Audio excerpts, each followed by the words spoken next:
Amada Iglesia de Cristo, qué privilegio poder saludarlos una vez más.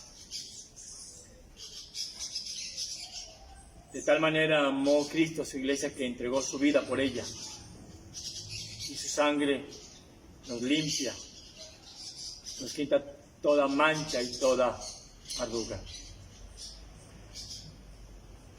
Todo es gracia, Señor. Tu gracia triunfa, tu gracia reina. Nuestra relación contigo, amado Padre, es una relación de gracia. Gracias por estos días de aislamiento. Gracias por tu bondad, por tu misericordia, por tus cuidados. Gracias por tu amor eterno, porque tú nos amas con amor eterno. Tanto, tanto, tanto y todo de gracia. Romanos capítulo 1, versículo 5. Tome su Biblia, por favor. Dice el apóstol Pablo: y por quien recibimos la gracia y el apostolado. Y observe lo que dice el apóstol Pablo. Y por quien recibimos la gracia, o sea, por Cristo. ¿Para qué la recibieron? Para la obediencia a la fe en todas las naciones por amor de su nombre. Gracia. Una palabra tan maravillosa. ¿Y qué es gracia? Es el favor inmerecido de Dios que otorga salvación al creyente. Repito, ¿qué es gracia? El favor inmerecido de Dios que otorga salvación al culpable. Bueno, no hay ni siquiera uno. Todos nos desviamos. Pero la gracia de Cristo, la gracia de nuestro amado Dios, nos ha bendecido con un favor tan inmerecido. Nos ha otorgado una salvación tan hermosa. ¿A quiénes? A nosotros, pecadores. Romanos capítulo 4, versículo 16. Dice la palabra del Señor: por tanto, es por fe, para que sea por gracia. Recordemos que la fe no es la causa, sino el resultado de ser elegidos para salvación. Téngalo muy presente, por favor. La fe no es la causa. La fe es el resultado de ser elegidos para salvación. La salvación es un asunto de sola gracia. Es decir, la promesa de salvación plena, de una salvación gratuita, de una salvación eterna y de seguro cumplimiento, firmemente fundamentada e inconmovible. Creemos que una vez salvo por toda la eternidad. Una vez hijo para siempre. La relación del escogido de Dios, óigalo, la relación del escogido con Dios eterno es un asunto de pura gracia. Es un asunto de sola gracia. Romanos capítulo 5, versículo 15, dice: pero el don no fue como la transgresión, porque si por la transgresión de aquel uno murieron los muchos, escúchalo bien, lo que sigue, abundaron mucho más para los muchos la gracia y el don de Dios por la gracia de un hombre, Jesucristo. ¡Wow! Gloria a Dios, hermosa la escritura. Adán fue responsable de traer al mundo dos males, el pecado y la muerte. Pero la gracia de Dios, este mal para el escogido, fue anulado por Cristo en la cruz. ¿Recuerdan lo que dice Colosenses? El acta de los decretos que nos era contraria, el Señor la anuló en la cruz de una vez y para siempre. En el caso de Adán, hubo solamente un único pecado, lo sabemos. Un pecado que resultó en condenación. Pero Cristo, por gracia, por su obra de redención, hizo provisión de perdón no solamente para ese pecado, sino para todos los demás pecados. Pecados pasados, los pecados presentes y todos los pecados futuros. En cuanto al pecado, la gracia hace mucho más que volver al escogido a su estado anterior de inocencia. ¿Sabe qué hace la gracia por el escogido? Le otorgó justicia, le otorgó vida y le otorgó vida eterna. Eso en cuanto al pecado. Ahora, en cuanto a la muerte, para los escogidos, la gracia de Dios y su don de salvación cambió la muerte en lo totalmente opuesto. ¿Cómo así? La muerte se transformó en ganancia. Lo que dice el apóstol Pablo en Filipenses, todos lo sabemos muy bien. Filipenses capítulo 1, versículo 21. Porque para mí el morir es ganancia, porque para mí el vivir es Cristo y el morir es ganancia. La muerte se transformó en ganancia. Eso hizo la gracia. Pablo, el apóstol, el último, siempre habla en Romanos de la supremacía de la gracia. Y Romanos capítulo 5, verso 20, dice, pero la ley se introdujo para que el pecado abundase. Ahora escuche, mas cuando el pecado abundó, sobreabundó la gracia. La supremacía de la gracia. La supremacía de la gracia habla este versículo. La supremacía de la gracia y se le conoce como la doctrina del mucho más. Qué maravilloso es la palabra del Señor. Tanto, tanto, tanto y todo de gracia. Amada iglesia, en el escogido, el reino de la muerte no es simplemente reemplazado por el reino de la vida, sino por un reino tan óigalo bien, tan inexpresablemente glorioso.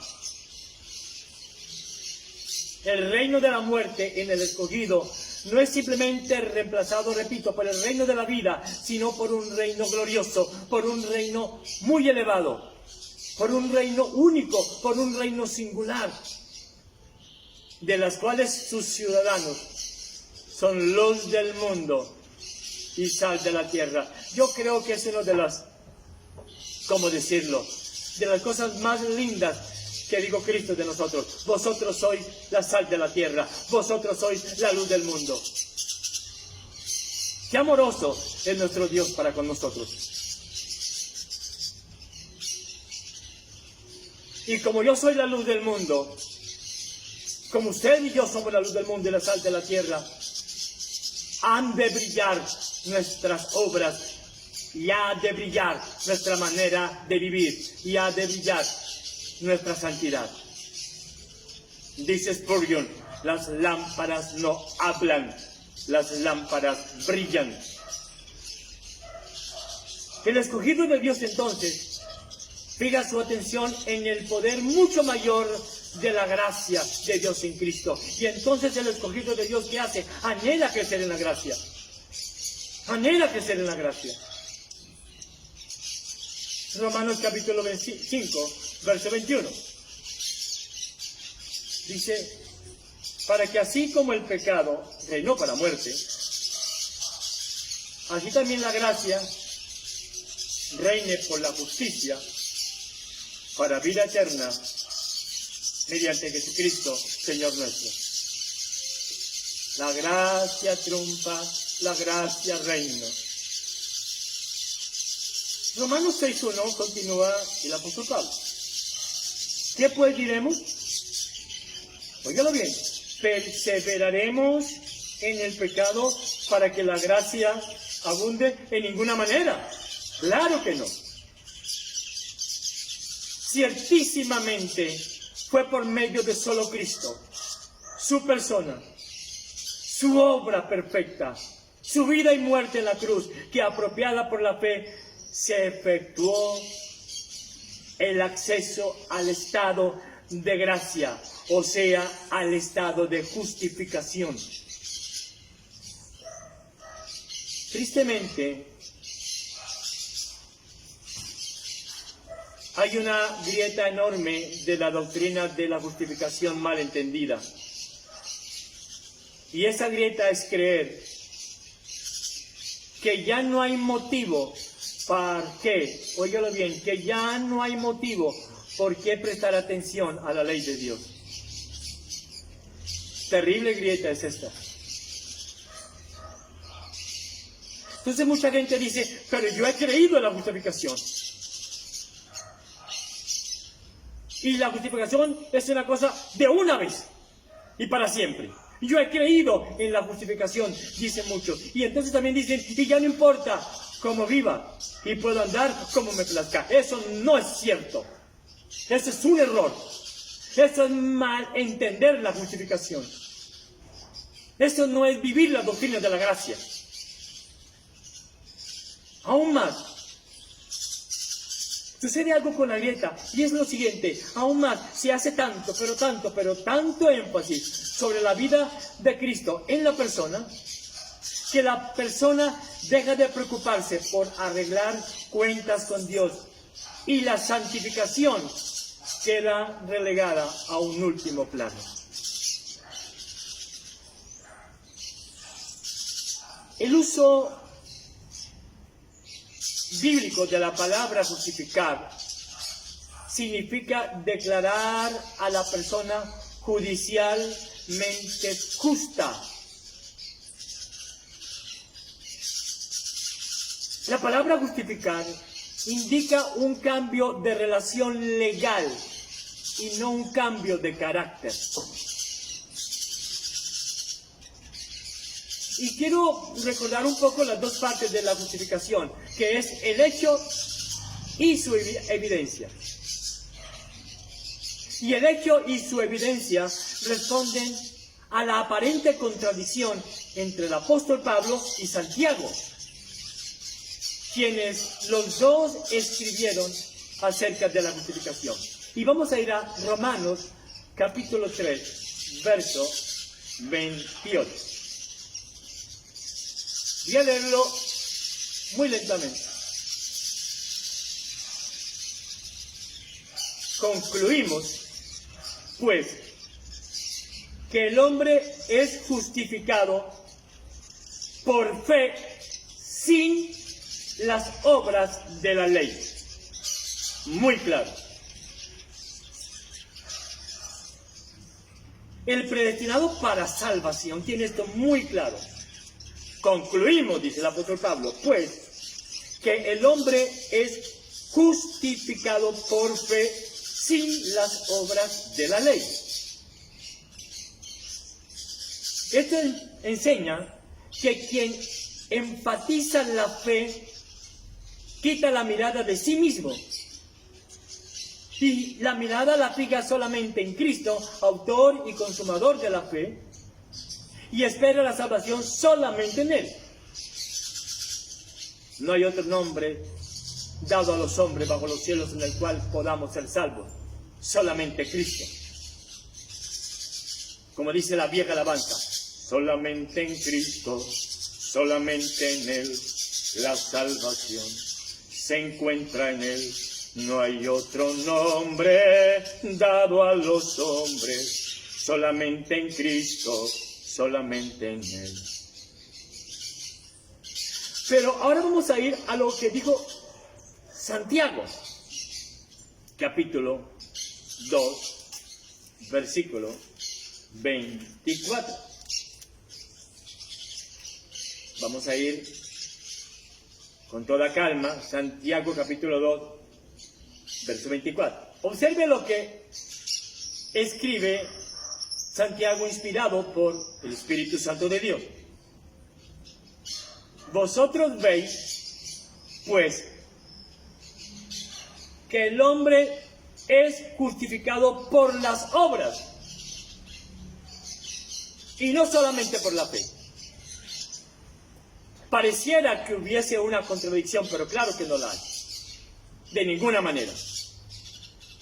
El apóstol está hablando en Romanos 3:28, donde dice que el hombre es justificado por fe sin las obras de la ley. El apóstol Pablo está hablando del hecho de la justificación, del hecho de la justificación.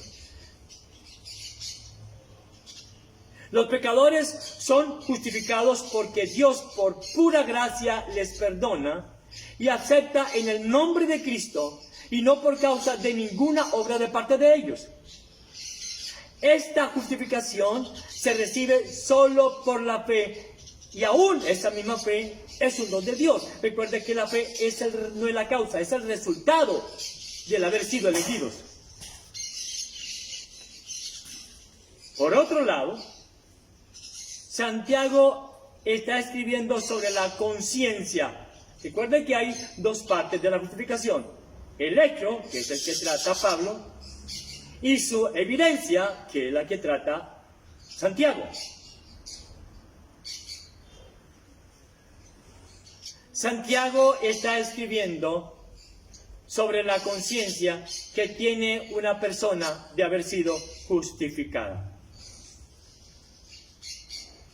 Esto que es lo que me está enseñando a mí la Escritura. ¿Qué me enseña a mí la doctrina de la justificación? Pues es muy sencillo. Que una persona no tiene razón de suponer que es justificada a menos que sus obras den una prueba santa de ese hecho. Lo voy a repetir. Una persona no tiene razón para suponer que es justificada a menos que sus obras den una prueba santa de ese hecho. Pablo escribe acerca de la declaración de Dios de la justificación, hablando de una forma legal, la cual no depende de nuestras obras para nada.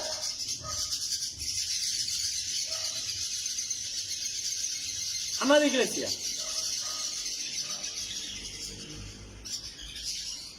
Santiago escribe sobre cómo puede saberse si una persona está justificada. ¿Cómo? Pues vamos a ver lo que dice Santiago. Santiago capítulo 3, verso 24. Vosotros veis pues que el hombre es justificado por las obras y no solamente por la fe. Recordemos que no hay ningún tipo de contradicción. No la hay. Santiago escribe sobre cómo puede saberse si una persona está justificada. La evidencia de ello es una vida santa. Hemos de saber y hemos de entender que la Biblia enseña que donde no hay santificación es porque no ha habido justificación. Justificación y santificación son las dos caras de una misma moneda. Por eso ambos, Pablo y Santiago, ponen a Abraham como ejemplo de sus argumentos. Y ambas partes de la justificación pueden verse en la vida de Abraham. Y es lo que quiero que vayamos, por favor. La Biblia es muy clara. Primero Abraham, sabemos, fue justificado por la fe antes de ser circuncidado, ¿verdad? En segundo lugar, había una gran evidencia de justificación en la vida de Abraham, porque él no vaciló en obedecer a Dios. Recordemos la petición que Dios le hace con su hijo Isaac. Pablo está escribiendo, óigalo bien, en contra de la idea de que nosotros podemos justificarnos a nosotros mismos ante los ojos de Dios. Por eso él escribe. ¿Recuerden? Somos justificados en Romanos 3:28. El hombre es justificado solamente por la fe, sin las obras de la ley. Eso es muy claro.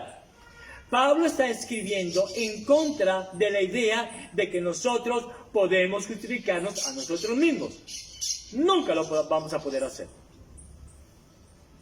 Jamás vamos a poder justificarnos por nuestros propios esfuerzos. Aún lo mejor de nuestras obras delante de Dios es como un trapo de inmundicia. Santiago estaba escribiendo, por favor escúcheme, en contra de la enseñanza de que no importa de qué manera vivan los creyentes y que se puede vivir de pecado en pecado si yo ya estoy justificado. ¿Qué importa? Entonces, se ve muy seguido que en las congregaciones, personas que conocen muy bien las doctrinas de la justificación, son tramposas, llenas de mentira, vidas inmorales, que simplemente al no tener una vida santa, al no preocuparse por obedecer la ley de Dios, están dando evidencia de que aunque ellos conozcan a la letra la doctrina de la justificación, su evidencia, su forma de vida dice todo lo contrario. La justificación es por el don de pura gracia de Dios y se evidencia por la vida santa del creyente. Entonces, ¿qué es lo que tenemos que entender nosotros? Que el escogido de Dios por gracia no continuará siendo impío, pues ha sido justificado. Y por gracia, y solo por gracia, comenzará a mostrar evidencias de una nueva vida espiritual, de una vida que busca la santidad por encima de todo, del oro, de la plata, de la gloria de los hombres, de la fama, del éxito, de los aplausos. Y ahora la persona que ha sido justificado, en aquella persona hay una nueva naturaleza, hay nuevos afectos, hay nuevos amores, hay nuevos pensamientos, hay nuevas actitudes. Y entiende cuán bueno y cuán delicioso es habitar en armonía en casa con la esposa y con los hijos por estos días de aislamiento.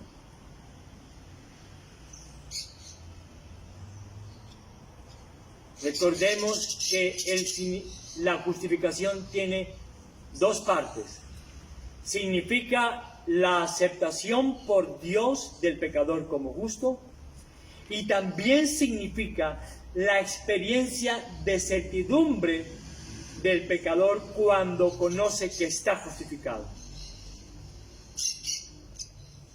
No lo olvide, por favor, recuérdelo siempre. Existe el hecho de justificación y existe la evidencia de ese hecho.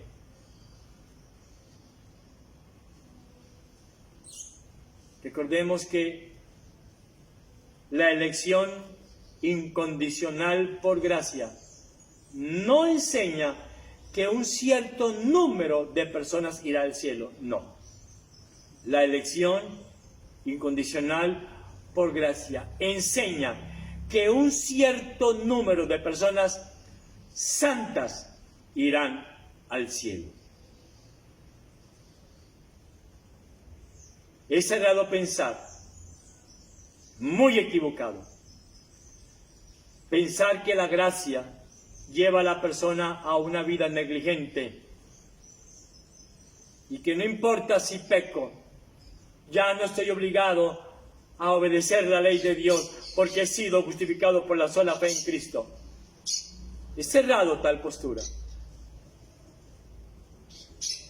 Es errado pensar, repito, que la gracia lleva a la persona a una vida negligente. No, amada iglesia, es todo lo contrario. El evangelio de la gracia hace santo al creyente. Y cuando el creyente ha entendido la doctrina de la justificación, entonces él busca la santidad por encima de todo. Padre, gracias por tu amor eterno. Gracias por este regalo tuyo tan precioso, este regalo, este favor inmerecido de parte tuya.